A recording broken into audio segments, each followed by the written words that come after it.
Mereka itu ketika bangga, ya Allah, apa ada orang yang imannya di atas kita? Jawabnya Allah ada. Siapa? Ya orang-orang kudus, kata Allah gitu. Kira-kira gitu. Kenapa? Ya betul. Karena kamu iman saya itu wajar, kamu tahu saya, tapi mereka nggak tahu saya tapi iman. Kenapa bisa iman ya Allah? Karena mereka punya logika, punya akal.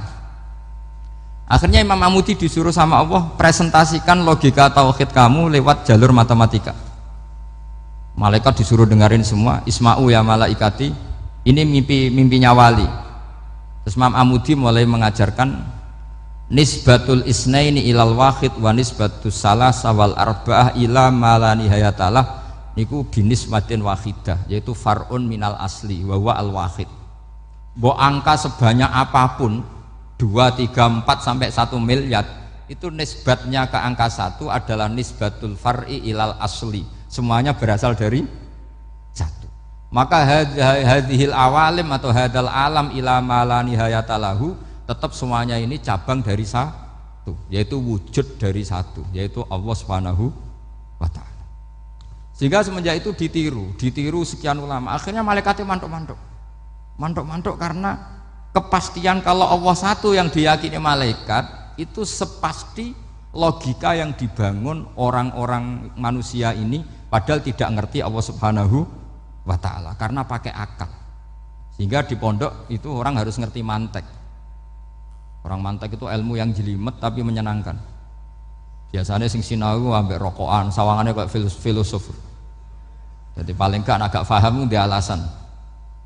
Penting nikmati rokok, tapi pikir nikmati pemikirannya, ternyata nikmati rokok.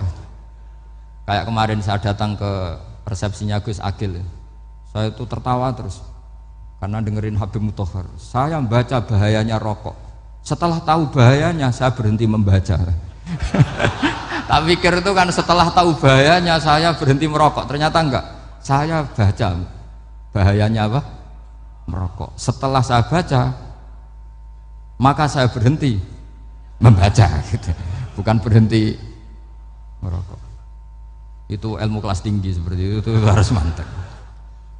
Pernah beliau ditegur dokter, "Beb, kalau rokok terus nanti mati." Tenang saja, saya masih bawa korek. Dikira itu kan orangnya yang mati, ternyata beliau enteng saja. Santai aja dok, saya masih bawa korek. Jadi saya bukan nyarankan santai rokok, tapi orang rokok itu memang punya logikanya sendiri.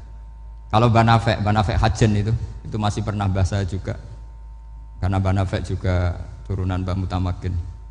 Hak, rokok itu haram tau ora? Nak cara kula darani haram sebuti bah. Lah iya, nak haram ya bener aku. Mulane tak obong, barang haram apike diobong. Jadi saya sama orang-orang sepuh itu tidak pernah menang. Jadi apa ya, mereka itu orang yang sudah lama gimana ya, mau dikatakan bulat itu ya, tapi memang nggak pernah kalah mereka. Ada satu kiai masih misananya Mbak Nafek, ini rokok 2 katanya. Bagi yang nggak ngerokok berarti membiarkan 2 haram masih. Bagi yang merokok berarti mengurangi haram. Kalah lagi saya. Jadi saya tuh pernah dibully 2 mbah saya, karena 2 mbah saya ini rokok semua. Akhirnya saya sing nom ngalah gitu, karena saya tidak mungkin bilang sing waras ngalah karena kalah sepuh gitu. Jadi ya sudah, mau tidak mau harus bilang sing nom kalah. Tapi yang penting itu kita mendengar. Jadi ternyata sepinter-pinternya kita itu mesti kalah pinter sama yang sepuh-sepuh itu. Jadi kalau tahu bahayanya rokok, lewat membaca ya harus berhenti merokok. Berhenti membaca katanya. Nah, malaikat ini cerita lagi malaikat. Saya memang dari awal niat hormat Raden Asnawi karena buyut-buyut beliau itu ketemu di buyut saya. Saya ini turunan Mbak Asnawi sepuh. Terus cuma buyut saya itu nikah Lasem, terus saya keceluk cucunya keluarga Lasem. Sebenarnya saya juga cucu Kudus. Tapi terus alhamdulillah sekarang kembali karena buyut saya menyuruh saya ngajar di Damaran, terus sampai sekarang saya ngajar di Damaran. Tapi buyut saya itu masih lahir di Damaran. Namanya Mbah Hafsah, itu Hamsah binti Maksum bin Soleh bin Asnawi sepuh. Sama seperti nasab di sini Raden Asnawi, Mbah Abdul Husnan, terus Nyai Ayu Sofiyah, terus Mbah Raden Asnawi. Saya mau cerita, jadi ilmu itu lebih keren kita.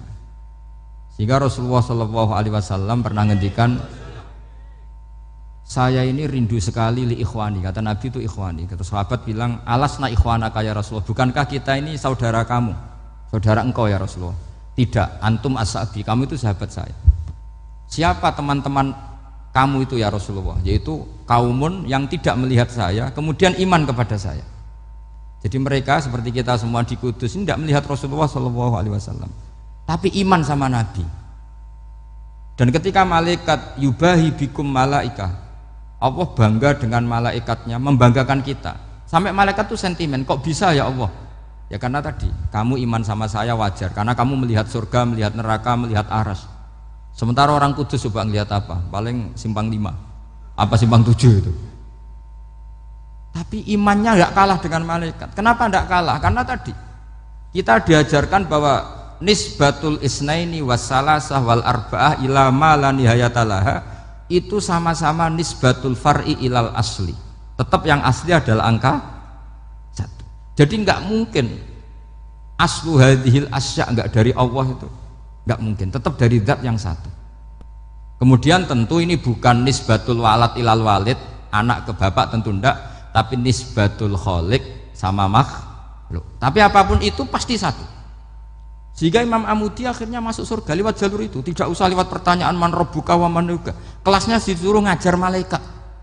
Saya punya rencana jadi pengajar malaikat nanti itu kan. Jadi orang-orang Kudus yang dapat barokahnya Raden Asnawi nanti jangan mau kalau ditanya man rabbuka wa man nuka. Kelasnya itu harus apa? Jadi gurunya malaikat. Karena bapak kita Nabi Adam tuh keren. Nabi Adam itu adalah orang yang disuruh Allah dipresentasikan, dibanggakan Allah di depan para malaikat. Ketika ada malaikat yang agak hasut, tapi itu tidak malaikat papan atas, malaikat yang kebanyakan. Itu kan agak terima Nabi Adam jadi apa? Khalifah. Sampai malaikat ini usul ataj'alu fiha mayufsidu fiha wasfikut. Makanya kalau saya protes sama malaikat itu malaikat yang ini, bukan Jibril sama Israel. Kalau protes Israel bahaya, bisa dihabisin. Saya pernah ditanya seorang kiai, Gus jenengan gojlok malaikat kok berani? Ya karena malaikat yang jenis ini pernah gojlok Nabi siapa? Adam. Nggak percaya kalau Nabi Adam itu layak mimpin, sampai protes ataj'alu fiha may yufsidu fiha wasfikut dima. Tapi apa yang terjadi? Allah mengajarkan satu ilmu di Nabi Adam, kemudian disuruh meresentasikan. Qala ya Adamu ambihum bi asma'ihim. Adam, coba kamu presentasikan ilmu kamu. Setelah Nabi Adam fasih mempresentasikan ilmu, kata Allah, kamu bisa enggak sepinter Nabi Adam? Enggak bisa ya Allah. Makanya sudah saya bilang ini a'lamu malah. Saya lebih tahu siapa yang layak mimpin. Jadi layak mimpin itu pertama harus kuwatul ilm, ilmunya itu harus kuat. Nanti saya akan cerita hubungannya Raden Asnawi dengan Syekh Nawawi. Apa itu hubungan teman, apa murid guru, itu memang masih jadi polemik sampai sekarang. Kalau saya ya keyakinan saling istifadah. Ini bahasa netral, tidak murid guru tapi saling apa? Istifadah. Kata Syekh Nawawi dalam tafsir Munir itu, ilmu itu nomor 1. Sehingga beliau setiap ada ayat fa inna hizballahi humul ghalibun, beliau pasti menafsiri bil hujjah wal barohin la bis saulah. Saya masih ingat betul takbirnya, memang saya hafalkan. Dan Syekh Nawawi itu benar, Raden Asnawi juga benar, semua guru-guru kita benar. Karena agama ini sebetulnya bukan masalah negara, tapi masalah logika yang sehat. Uni Soviet itu pernah mengkooptasi Uzbek, Ceknya, Tajikistan. Itu 100 tahun. Orang dipaksa ateis. Tapi orang-orang Uzbek, saya sering ketemu lama Uzbek, kadang ketemu di Korea, kadang di Malaysia. Orang-orang Uzbek itu punya basement di bawah tanah. Kemudian di bawah tanah ini mereka ngajarkan tauhid. Ngajarkannya ya gampang, misalnya ini sesuatu yang ada, iya ini ada penciptanya enggak? Ya ada. Siapa? Tukang katanya. Yang penting itu enggak ada logika bahwa sesuatu yang ada disebabkan oleh ketiadaan. Lah orang komunis, orang ateis itu orang yang mengatakan alam ini didahului oleh nihilisme, oleh adamiyah. Masuk akal enggak sesuatu yang ada, penciptanya sesuatu yang tidak. Sehingga orang anak-anak Uni Soviet itu nggak pernah kepikiran membenarkan ateis, itu nggak pernah. Bareng Uni Soviet ada itu glasnost perestroika itu kemudian hancur, semuanya langsung menjadi negara Islam, termasuk Uzbek, Tajikistan, karena diajari ilmu bahwa ilmu itu yang nggak pernah kalah oleh negara.